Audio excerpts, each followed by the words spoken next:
Super. మార్చేసుకొని షూటింగ్కి మేము లిఫ్ట్లో దిగుతున్నామండి. లిఫ్ట్లో దిగుతుంటే అది 4వ ఫ్లోరో ఏదో లిఫ్ట్లో దిగుతున్నాం. నాగేశ్వరరావు గారు, కోదండరెడ్డి గారు, నేను దిగుతూ ఉంటే 3వ ఫ్లోర్లో లిఫ్ట్ ఆగింది.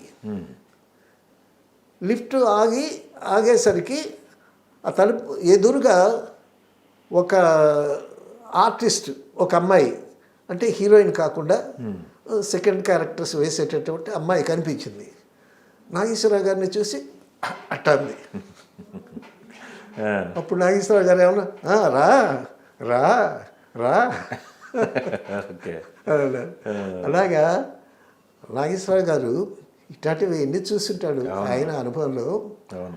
బాలరాజు అనేటటువంటి టైటిల్లో అందుకే పెట్టాడు, అప్పుడు బాలుడు కాబట్టి. అంత అంత చిన్న వయసులో ఎంటర్ అయ్యారు నాగేశ్వరరావు గారు. థ్యాంక్ యూ అండి. మంచి సన్నివేశాలు చెప్పారు. సరత్బాబు గారి ఇన్సిడెంట్లతో పాటు మంచి ఇన్సిడెంట్లు చెప్పారు. Thank you.